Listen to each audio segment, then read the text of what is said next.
días. ¿Cómo amanecieron?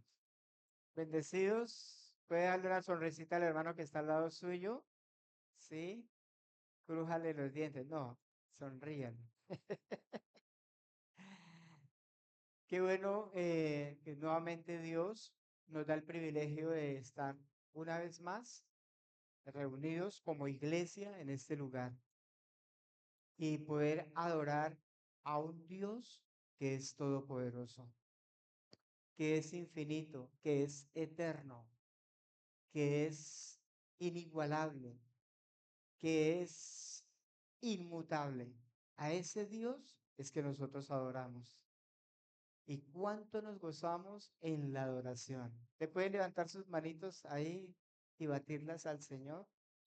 ¿Sabe que el Señor está en este lugar? Él está aquí. Y sabe, a eso hemos venido, a adorarlo, a exaltarlo, a gozarnos en Él. Qué bueno es Dios, bendito sea el Señor. Bueno, quiero empezar con una oración y vamos a orar por algunas personas que están enfermitas. Hay una hermana que está hospitalizada. eh, Parece que otra vez está esa gripa que ataca los pulmones. Entonces también pedirles que se cuiden, ¿no? Que se cuiden. Usar el tapabocas y bueno. Pero sabemos que Dios nos guarda, amén. Si Dios nos guardó de la pandemia, nos guardará de cualquier cosa, amén. Y también vamos a compartir la palabra del Señor. Entonces, vamos a orar. Únase conmigo. Soberano Dios y Padre, gracias primeramente por tu Hijo Jesucristo, que nos amó, nos lavó con su sangre preciosa y nos colocó dentro de tu cuerpo. Gracias, Señor, por la vida que nos has dado. Eres súper maravilloso, Señor.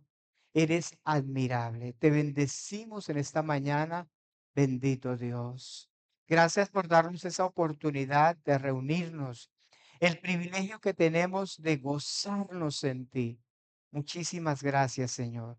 Oramos por aquellas personas que están enfermas y que hoy no pudieron estar en este servicio.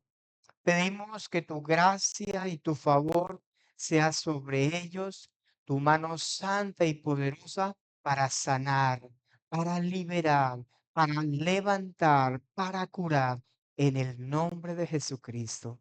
Señor, también colocamos tu palabra en tus manos, Señor, y pedimos que seas tú quien nos enseña, que seas tú quien nos dirige, que seas tú quien colocas tu palabra en nuestro espíritu, para que esa palabra se haga vida en nosotros. En el nombre de Jesucristo. Amén. Bien, mis amados hermanos, amada iglesia, yo empecé a compartir un tema hace unos 20 días y el tema es la naturaleza de la iglesia. La naturaleza de la iglesia. Nosotros como iglesia no tenemos una ideología. Nosotros tenemos una naturaleza. ¿Sabe qué significa eso? Que la vida de Dios, la naturaleza de Dios está en nosotros. Nosotros no nos guiamos por corrientes o ideologías, sino que dentro de nosotros hay vida. ¿Sabe por qué? Porque Cristo está en la iglesia. Cristo es la vida, nadie más es la vida. Y la vida es Cristo y la vida está en la iglesia. Por lo tanto, la iglesia es un organismo vivo, es una iglesia viviente. ¿Qué quiere decir eso? Que nosotros como iglesia funcionamos como un organismo, no como una organización. ¿Qué es una organización? Es un conjunto de personas que se rigen por unos reglamentos, ¿sí? Y todos tienen el mismo propósito. Entonces, cada uno hace su partecita para llegar a un fin, a un propósito. Pero el organismo es que cada órgano tiene vida. Y entonces funciona no porque le toca, sino porque tiene vida, tiene la naturaleza divina. Entonces, en la iglesia nadie funciona por imposición. Nadie está funcionando porque está siendo manipulado, sino que cada persona funciona porque dentro de él hay vida. Entonces, al creyente hay que decirle, venga, haga esto. Venga, ¿por qué no funciona acá? ¿Por qué no hace esto? No, él funciona porque dentro de él está la vida de Cristo. Haga de cuenta como un organismo. El hígado no le está diciendo al corazón, oiga, funcione, que para eso lo pusieron ahí. No, él funciona sin que nadie le diga. Y entonces el corazón está funcionando y como tiene vida, está interconectado a todos los órganos del cuerpo y como está interconectado, él funciona y produce vida. Y da vida, imparte vida al cuerpo. Si el hígado dejara de funcionar en nuestro cuerpo, ¿qué pasaría con el resto del cuerpo? ¿Qué pasaría? Si el hígado se enferma, entonces el cuerpo dice, pues saquémoslo de ahí y ya, sigamos adelante. ¿Sí? ¿Qué pasa si sacáramos el hígado del cuerpo? No, no, pues se muere todo el cuerpo. Hasta ahí llegó. Porque el hígado es un órgano que hace parte de un cuerpo vivo. Así la iglesia, todos los que hacen parte de la iglesia, tienen vida en sí mismos por Cristo y funcionan y producen vida a la iglesia. Pues hoy vamos a ver lo que es la naturaleza de la iglesia. Entonces, se hace necesario que nosotros sepamos qué es lo que Dios nos ha dado y quiénes somos. Usted necesita saber quién es usted. ¿Qué es la iglesia? ¿De qué es lo que usted hace? Usted. No es un grupo ahí de personas que se reúnen a hacer palmas. No, hermano. Somos un cuerpo. Somos un organismo que tiene la naturaleza divina. Eso no lo tiene nadie más en este mundo. Solo la iglesia. Entonces, la Biblia nos enseña lo que es la iglesia. Pero resulta que la Biblia no nos dice muchas cosas acerca de lo que es la iglesia en cuanto a la forma litúrgica. Por ejemplo, la Biblia no nos dice cuántos cultos debemos tener en la semana. No nos dice. La Biblia tampoco nos dice cuántas veces debemos ayunar. No, usted no va a encontrar eso en la Biblia. Tampoco usted va a encontrar cuántos pastores debe tener una iglesia local. Si uno, si dos, si tres, si cuatro, no dice. No dice eso. Pero la Biblia sí nos habla de la iglesia como un organismo. Nos habla en términos orgánicos. ¿Qué quiere decir eso? Quiere decir que la Biblia nos habla a través de imágenes. La Biblia habla de imágenes de la iglesia que de reglamentos. En la iglesia no debe haber reglamentos. ¿Por qué? O sea, sí debe haber un orden. Sí, debe haber pero no debe haber unos reglamentos a los cuales que ustedes tienen que hacer esto. No. ¿Por qué?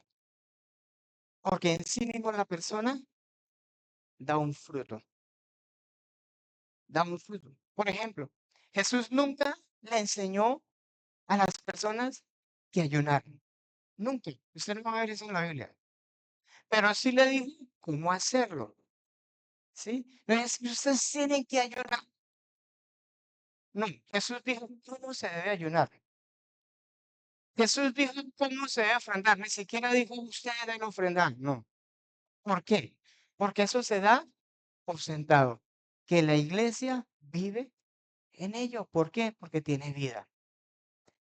Entonces, la Biblia habla de imágenes. Por ejemplo, la Biblia dice que la iglesia es un cuerpo, es como un cuerpo. Pero también dice que la Biblia es como una familia. Pero también la Biblia dice que la iglesia es como un templo. ¿Qué más? Ustedes que han leído la Biblia. Otras imágenes de la iglesia. ¿Cuáles? Casa de Dios, cuerpo, que es luz, que es la novia de Cristo, ¿cierto? La Biblia da muchas imágenes acerca de lo que es la iglesia. Entonces, vamos a ver algunas imágenes que usa la Biblia para referirse a la iglesia. Primero, la iglesia es la comunidad del Espíritu Santo. Es la comunidad del Espíritu. Comunidad es un conjunto de personas que están unidas en común, por algo en común, que tienen el mismo propósito. Es diferente a común, ¿no? Nosotros vivimos en la comuna 8, ¿cierto? Pero ninguno está sometido uno a otro, ¿cierto? La comunidad es el que tienen muchas cosas en común, ¿sí? Y tienen el mismo fin, un mismo pensamiento, el mismo propósito. Eso es una comunidad, es diferente a comuna. Nosotros vivimos en la comuna 8, pero cada familia vive como quiere, ¿cierto? Solamente que están en un mismo sitio. Pero la comunidad es diferente. Entonces la Biblia dice que la iglesia es la comunidad del Espíritu Santo. ¿Y sabe por qué es la comunidad del Espíritu? Porque en cada uno de ustedes vive el Espíritu Santo. ¿Sabe quién gobierna la iglesia? El Espíritu Santo.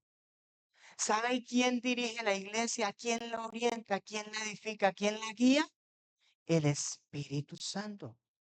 Obviamente hay unos pastores, obviamente hay unos ancianos o un liderazgo, pero ¿quién dirige la iglesia?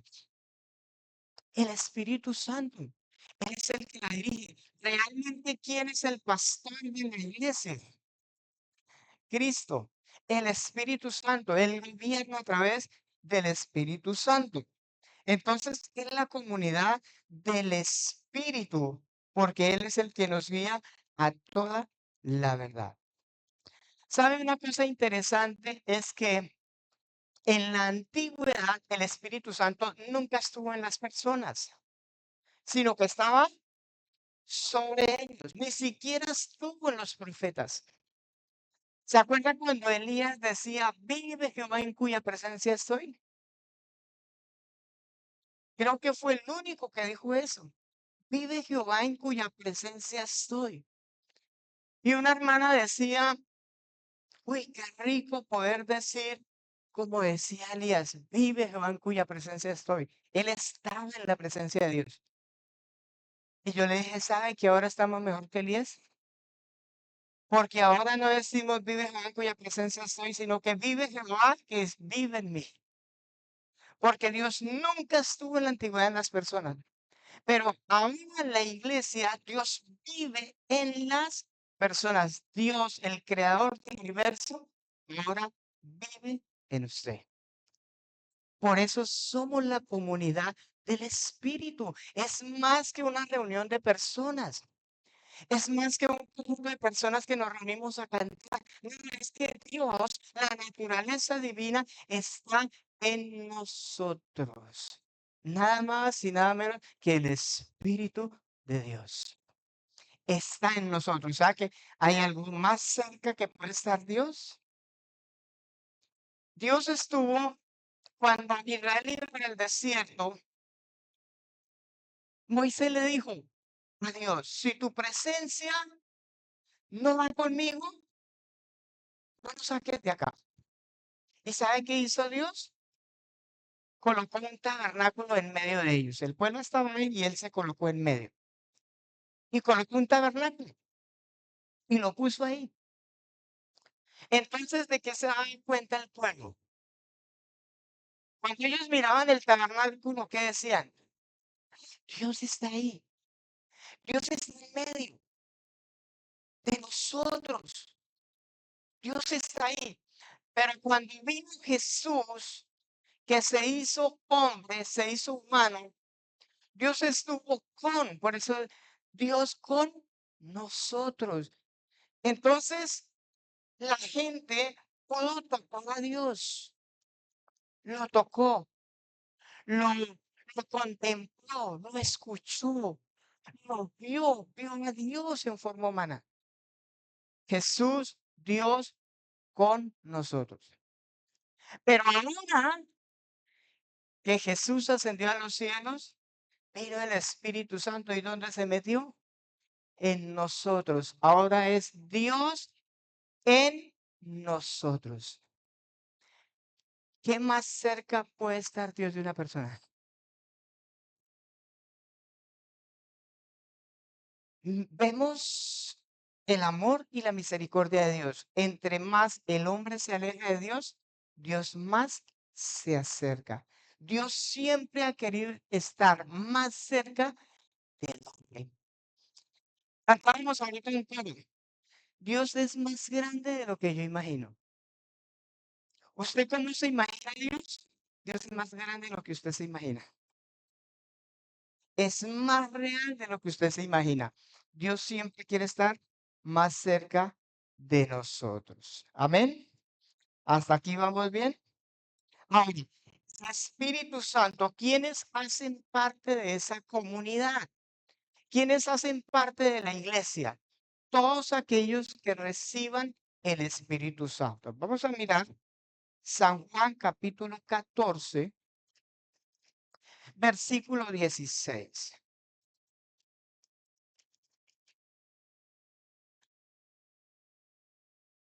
14:16.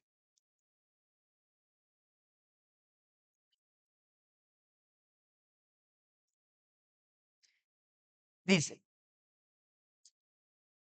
y yo rogaré al Padre, ¿y qué? Y os dará otro consolador o un abogado. Un consolador es una persona que va al lado de otro para ayudarlo, para que esté con vosotros para cuánto tiempo. Para siempre. ¿Sabe para qué nos fue dado el Espíritu Santo a nosotros? Para que pasemos por este mundo y lleguemos a la ciudad celestial. Entonces, el Espíritu Santo va con nosotros y Él nos está guiando, nos está ayudando, nos está consolando, nos está redarguyendo, nos está llevando a la perfección. Todo eso hace el Espíritu Santo en nosotros. Y Él va ahí con nosotros, acompañándonos en nosotros, con nosotros y en nosotros. Entonces dice el versículo 17. Dice, estamos, y el Espíritu de verdad al cual el mundo, ¿no qué? No puede recibir. ¿Por qué no me puede recibir? Porque no le ve ni le conoce. Pregunta, ¿usted ha visto al Espíritu Santo? ¿Usted conoce al Espíritu Santo? ¿Cuántos conocen al Espíritu Santo? Uno nomás. O sea que solamente la hermana es salva. Ah, cosa más grande. Diciendo, el mundo no puede recibir. ¿Por qué no le puede recibir? Porque no le ve. No lo ve ni le conoce. ¿Cómo conoce usted al Espíritu Santo? ¿Cómo le puede ver? ¿Cómo le puede ver? A través de Jesús. Conociendo a Jesús. Usted puede ver el Espíritu Santo. El mundo no lo puede recibir porque no le ve, no le conoce, pero nosotros, dice ahí, pero vosotros, ¿qué? Le conocéis, porque mora con vosotros y estará en vosotros. Entonces, ¿quiénes hacen parte de esa comunidad? Aquellos que han recibido al Espíritu Santo. ¿Sí ve que es más que venir a un culto? Es más que venir a una reunión, es ser parte de Él, que Él esté en mí, que yo lo pueda ver, lo pueda conocer y ser parte, caminar con el Espíritu Santo. Dice, y Él estará en vosotros. Entonces, si Él está en vosotros, ¿por cuánto tiempo nos dio el Señor, nos dio Dios al Espíritu Santo? ¿Para cuánto tiempo? Para siempre. Quiere decir que Él siempre va a estar con nosotros. Entonces, si alguien tiene el Espíritu Santo, ¿cuánta seguridad tiene de vida eterna? ¿Tiene peligro de que se pierda esa persona? No, porque va a estar para siempre. Cuando una persona recibe el Espíritu Santo estará en esa persona para siempre. Quiere decir que el Espíritu Santo nunca se va a salir de esa vida. Jamás. Va a estar con él para siempre. Tiene seguridad de vida eterna. Quiere decir que tenemos una garantía de parte de Dios. Amén. Ahora, ¿cómo vive la comunidad del Espíritu? Vamos a Hechos capítulo 2, versículo 41. Hechos 2, versículo 41. Está haciendo un poco de calorcito, ¿cierto? No sé si un ujier me puede colocar aquí arriba los ventiladores para que les dé más airecito a los hermanos, porque el calor trae adormecimiento. Hechos 2:41. Vamos a leer hasta el versículo 47. Dice así que los que recibieron su palabra fueron bautizados. Y se añadieron 500 personas aquel día.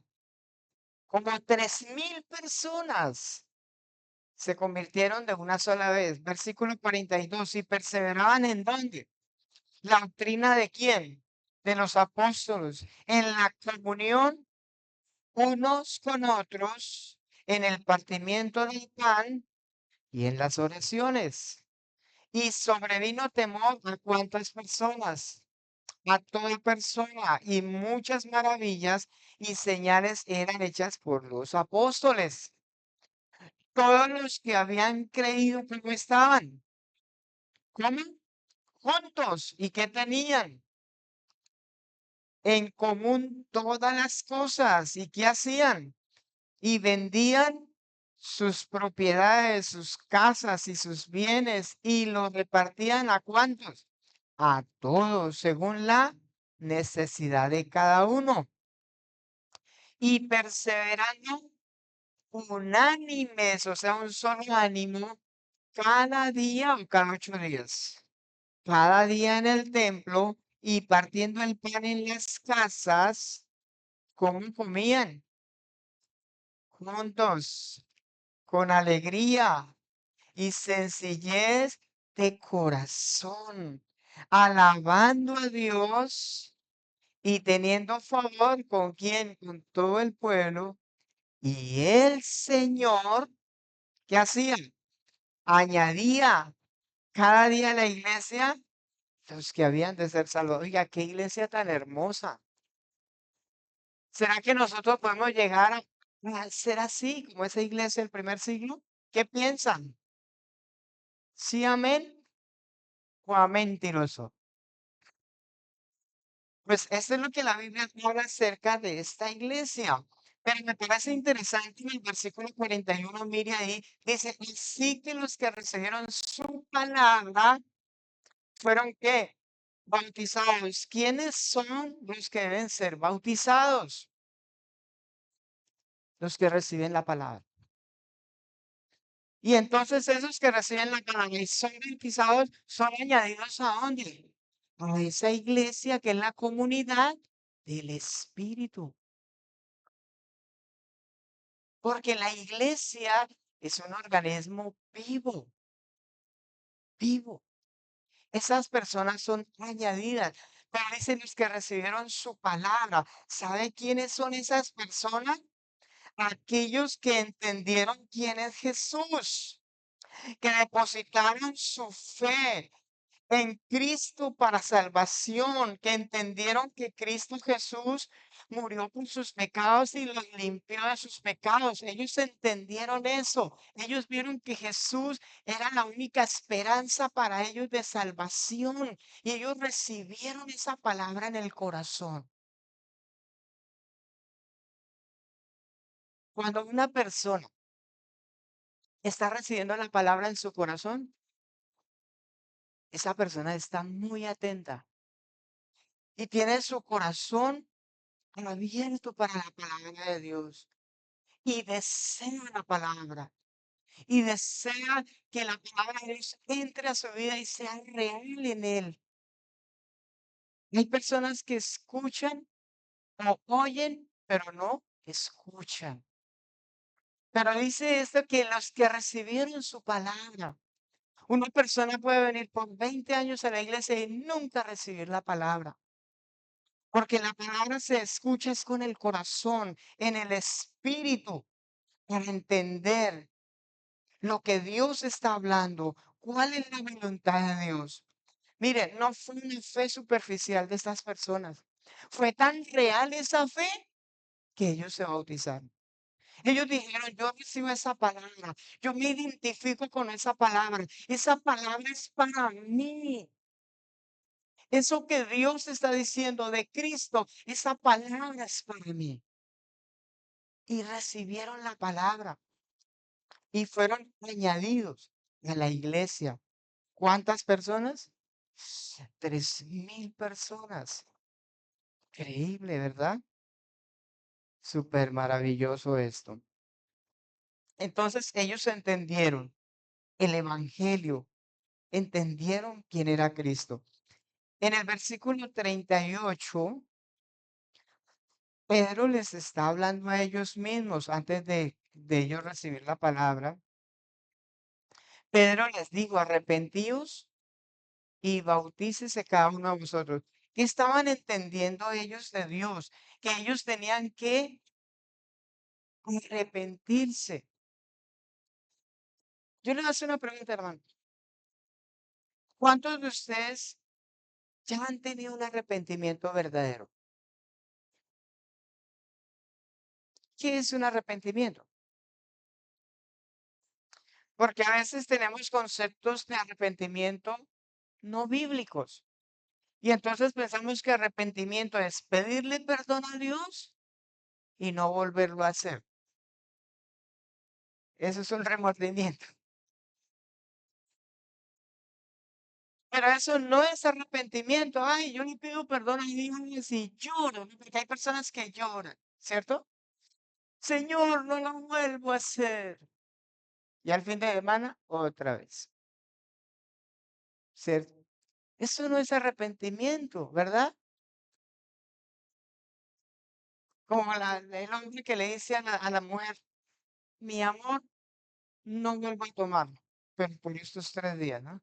El fin de semana vuelve mientras se le pasa el guayabo. Y así hay cristianos que se arrepienten no solamente porque su conciencia les dice que ha pecado, pero no hay un arrepentimiento verdadero. ¿Qué es el arrepentimiento verdadero? ¿Qué fue lo que el apóstol Pedro le dijo a ellos que se arrepintieran?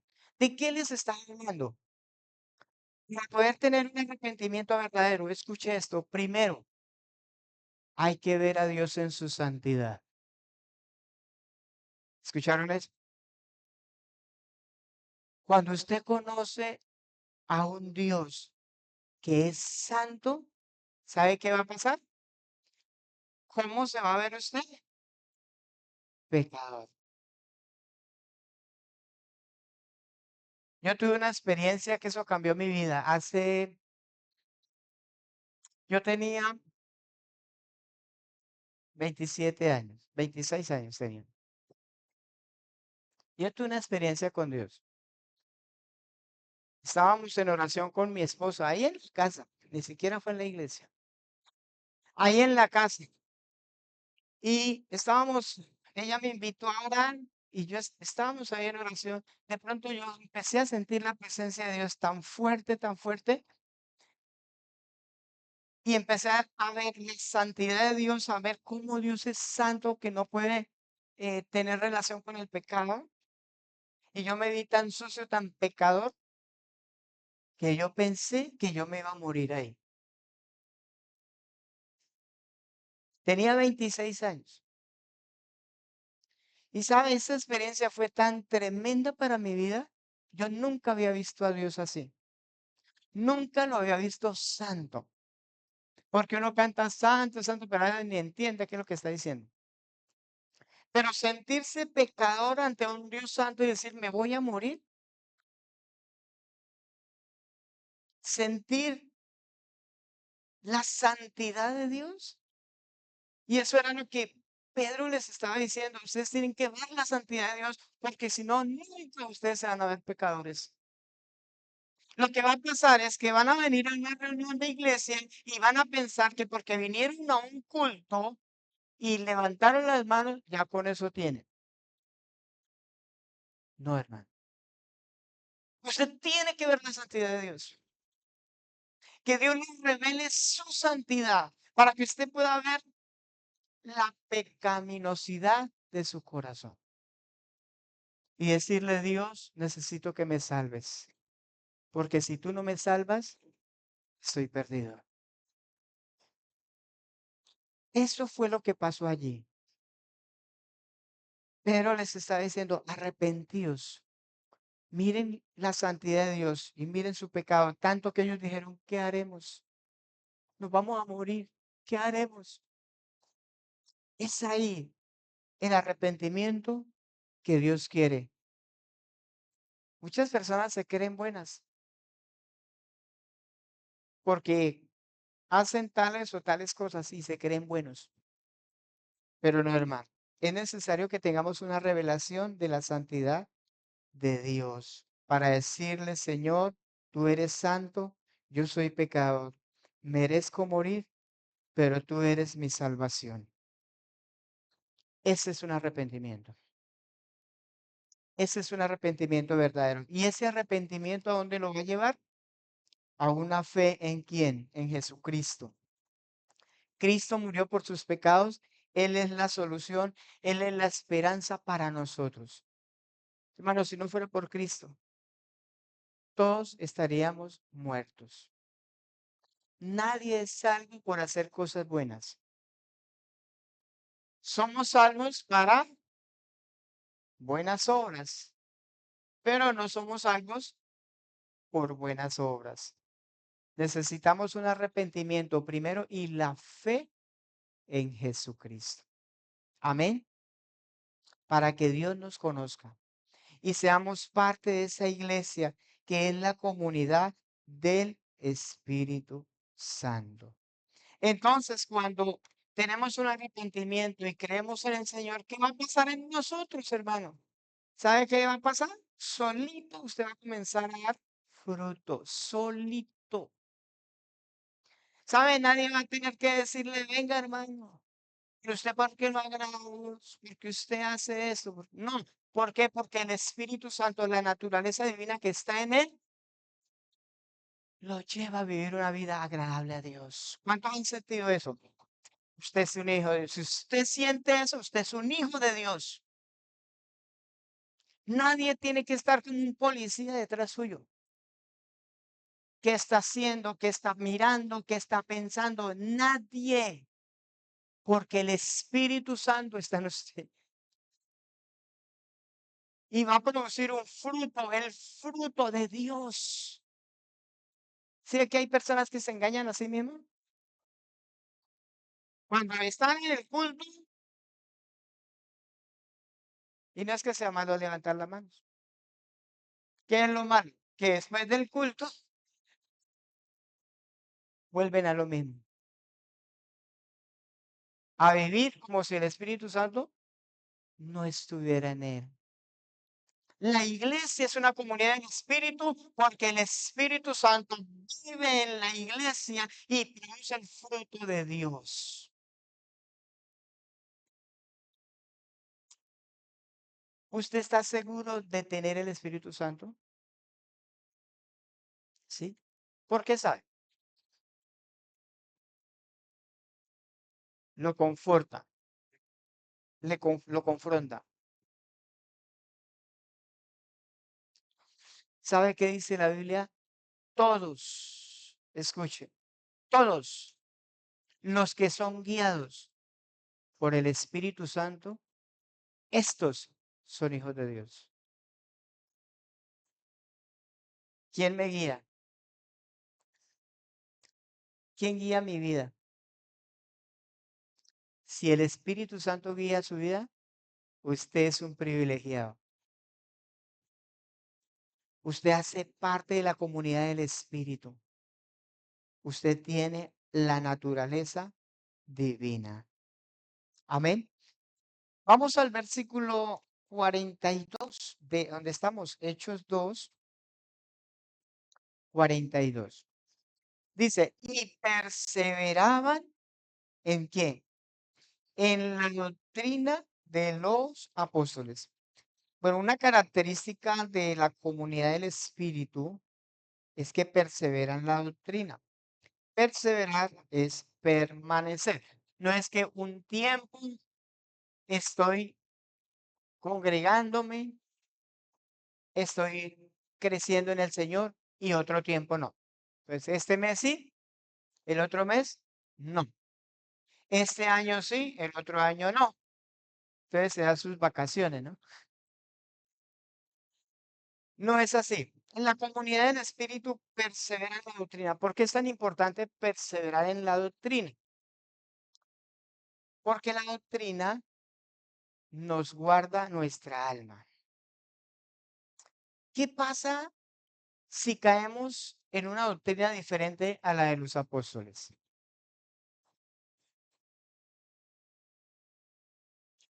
Satanás nos va a desviar. Vamos a ser desviados. Dice la palabra que cuando la palabra de Dios es implantada, salva nuestras almas.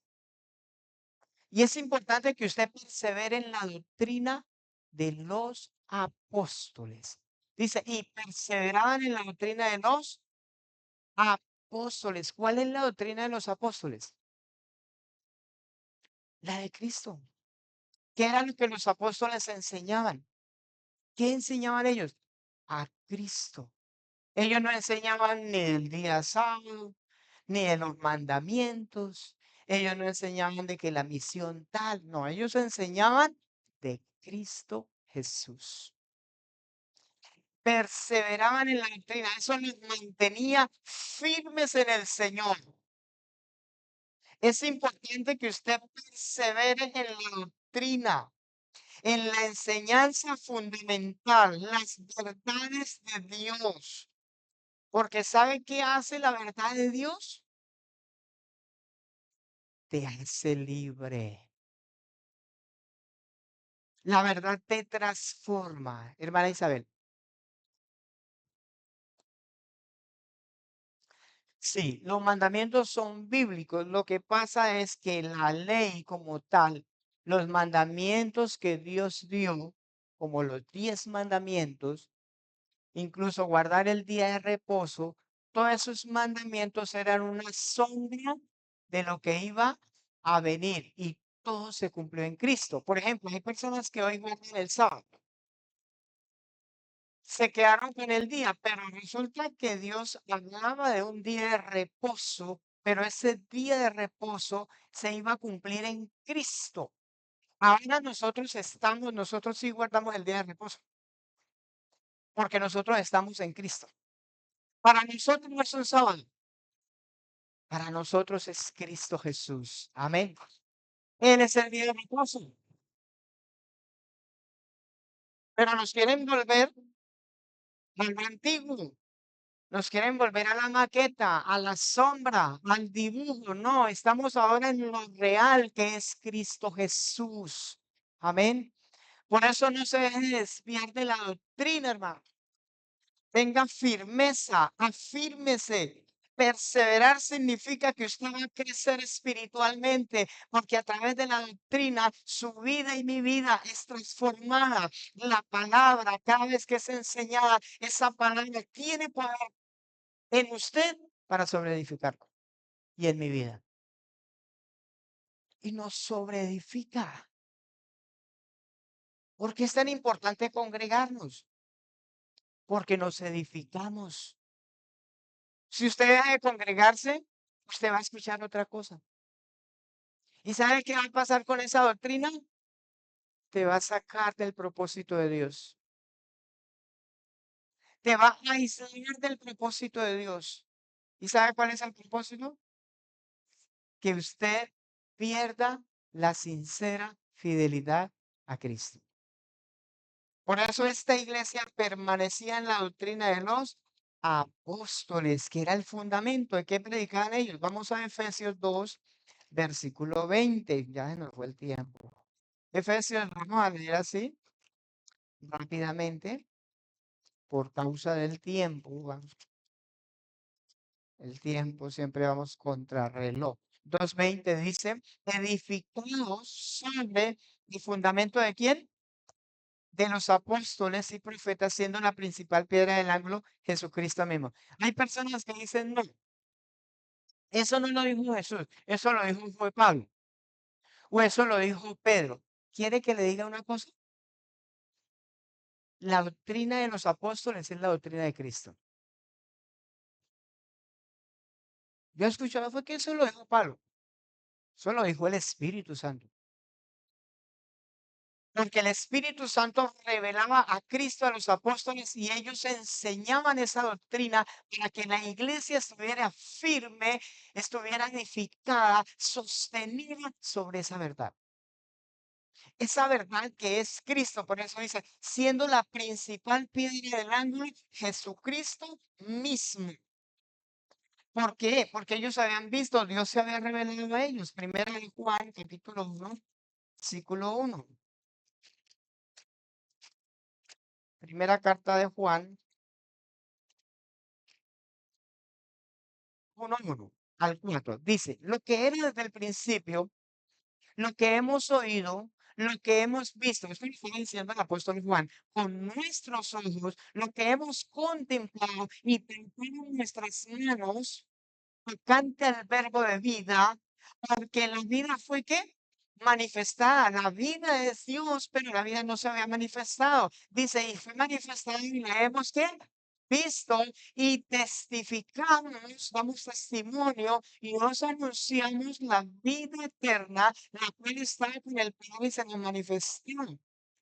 3, lo que hemos visto y oído, eso es anunciamos para que también que vosotros tengáis comunión con nosotros. O sea, lo mismo que tenían los apóstoles, lo tengamos nosotros y nuestra comunión verdaderamente es con el Padre y con su Hijo Jesucristo. Estas cosas escribo para que vuestro gozo sea cumplido. O sea, podamos experimentar lo mismo que ellos experimentaron. Esa era la doctrina de los apóstoles. Usted tiene que conocer y perseverar en la doctrina de los apóstoles para que usted experimente lo que ellos también experimentaron. Amén. Que podamos vivir esa vida en Cristo, poder experimentar a Cristo en nosotros. Entonces el Espíritu Santo les enseñaba, porque dice que el Espíritu Santo nos iba a guiar a toda la verdad, les iba a enseñar para que ellos enseñaran también a otras personas. Entonces la iglesia permanecía en la doctrina de los apóstoles, que es la misma doctrina de Cristo, lo mismo que ellos enseñaron. Vamos a primera de carta a Timoteo 3:15. Primera carta a Timoteo 3:15. Miren lo que Pablo le dice a Timoteo. Dice, para que citando sepas cómo debes que conducirte en la casa de Dios, que es la iglesia de quién? Del Dios viviente, columna y baluarte de la verdad. Pablo le dice a Timoteo, si yo no estoy, usted ya tiene instrucciones. Ya les hemos enseñado la doctrina de Cristo. Ya les hemos enseñado la verdad. Usted sabe cómo conducirse en la casa de Dios. O sea, que en la casa de Dios se puede vivir de cualquier manera. No. Si usted hace parte de la iglesia, ¿quién nos enseña a vivir en esa casa de Dios? Cristo. Su palabra, su verdad. Él nos instruye, que sepamos cómo es que debemos conducirnos. Yo tengo que saber, yo he sido instruido de cómo debo comportarme en la casa de Dios. Yo no puedo vivir como a mí se me da la regalada voluntad. Yo tengo que vivir como Dios enseña. Y hay que ser obedientes a la palabra. Dígale al que está al lado suyo. Usted debe ser obediente a la palabra. Porque si no, no es fe. Si usted vive como a usted se le da la regala la voluntad, quiere decir que usted no le cree a Dios. Quiere decir que usted no hace la voluntad de Dios. Y el Señor dijo, ¿de acuerdan? No todo el que me dice, Señor, Señor, entrará en el reino de los cielos, sino solo aquel que me obedece. Así de sencillo. Aquel que me obedece. Entonces, Pablo le escribe, mire, usted ya sabe las instrucciones. Nosotros le estamos enseñando porque usted debe saber cómo debe conducirse en la casa de Dios. Filipenses 4. Va el tiempo rápido. 4:9.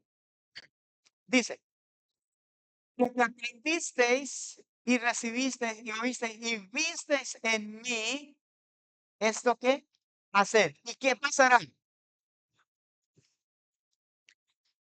Porque hay tantos creyentes que no tienen paz.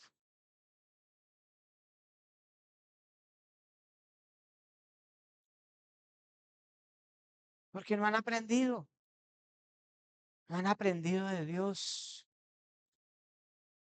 La doctrina de los apóstoles, la doctrina de Cristo, la palabra. Dice, hagan lo que ustedes nos vieron hacer a nosotros.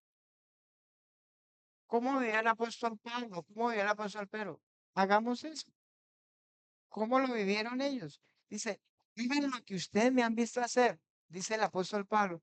Y el Dios de paz estará con vosotros. ¿Por qué? Porque esa es la doctrina de los apóstoles. Y ellos perseveraron, o sea que crecían, aprendían, vivían conforme a la palabra. Entonces, los apóstoles tuvieron la autoridad para enseñar y adoctrinar, para enseñar a la iglesia y que la iglesia perseverara en esas doctrinas. Lucas 10:16. Lucas 10:16. Dice el Señor, el que a vosotros oye, a mí me oye. O sea, el que recibe la enseñanza apostólica, ¿a quién está escuchando? Pues a Cristo. Dice, y el que a vosotros desecha, a mí me desecha, y el que me desecha a mí, desecha al Padre al que le envió. Vamos a primera carta de los Tesalonicenses, capítulo 4.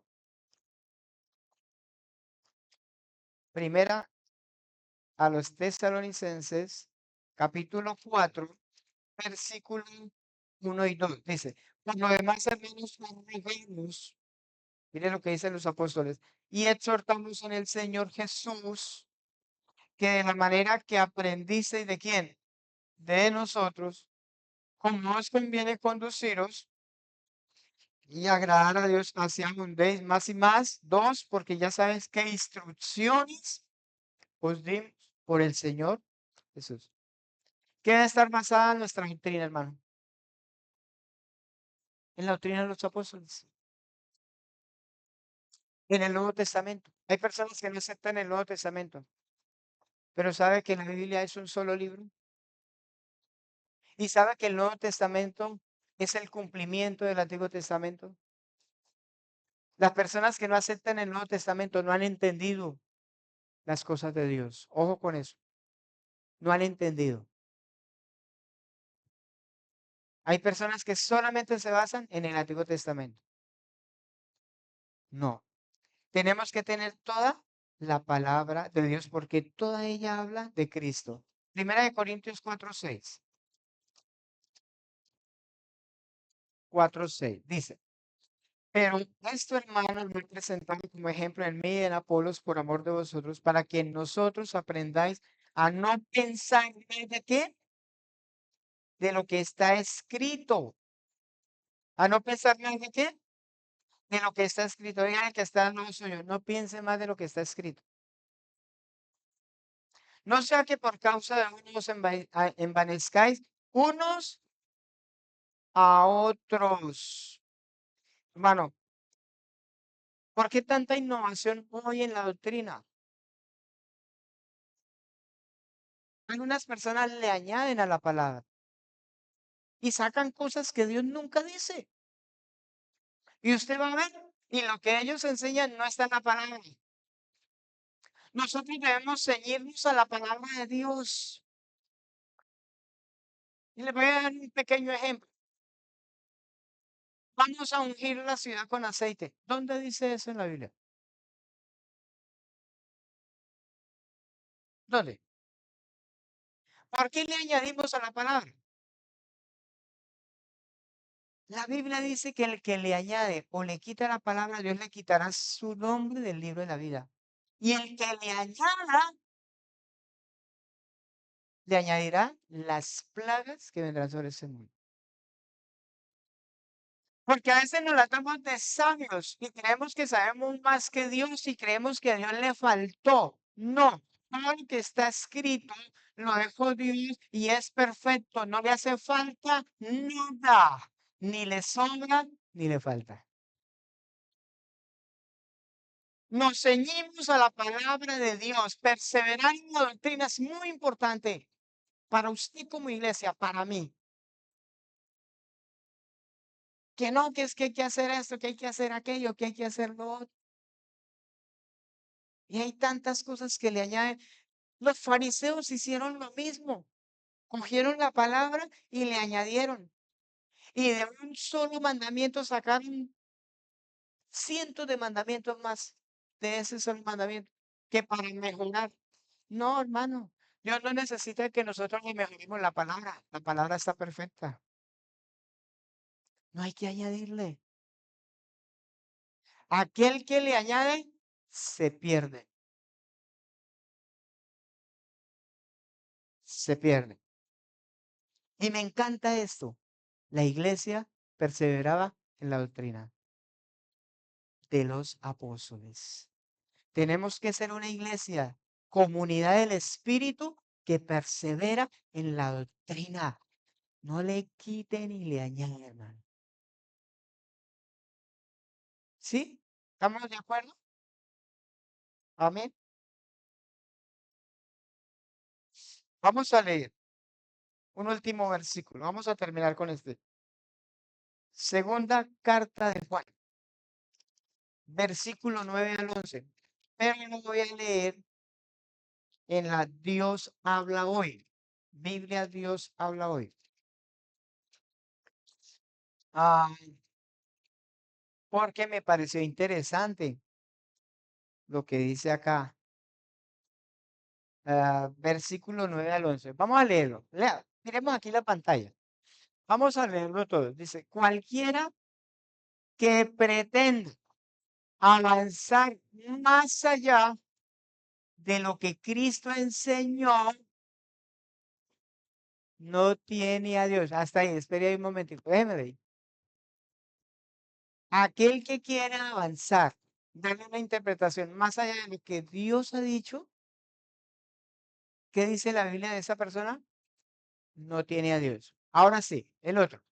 Pero el que permanece en la enseñanza tiene al Padre y también al Hijo. Si alguno, escuche esto, leamos bien, si alguno va a visitarlos a ustedes y no lleva esta enseñanza, no los reciban en casa ni los saluden.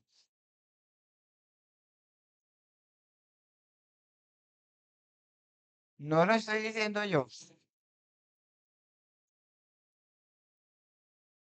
no lo estoy diciendo yo.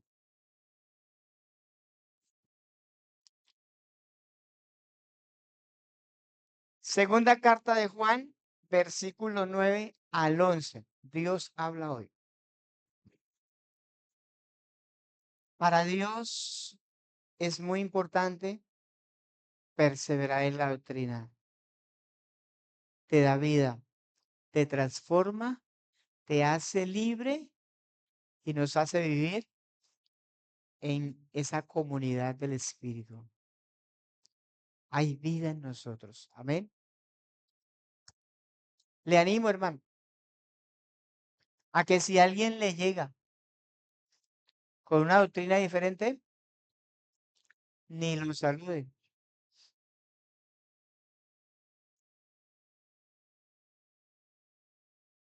Así sea su abuelito.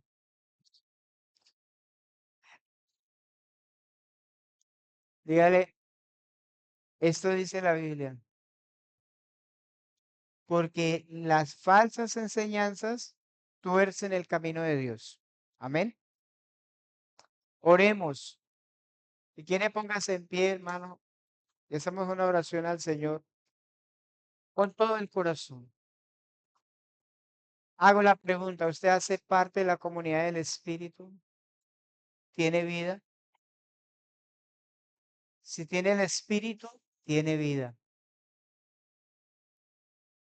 Usted es un organismo vivo, tiene vida y cumplirá el propósito de Dios. Amén. Y si estamos en Él, lo tenemos todo. Amén. Señor, gracias por esta palabra, Dios. Gracias, Dios, porque tú nos dejas ver quiénes somos, cuál es nuestra naturaleza como iglesia, quién vive en nosotros, qué hace en nosotros y a dónde nos lleva a vivir, a perseverar, a permanecer, a estar firmes en la doctrina de los apóstoles, la doctrina apostólica, aquello que nos fue concedido para que podamos saber cómo conducirnos en la casa de Dios. Gracias, Señor, por lo que tú eres y haces. Gracias por cada hermano, por cada vida, Señor, por cada familia en este lugar. Tu gracia, tu bendición, tu poder, tu sabiduría sobre cada uno, Señor.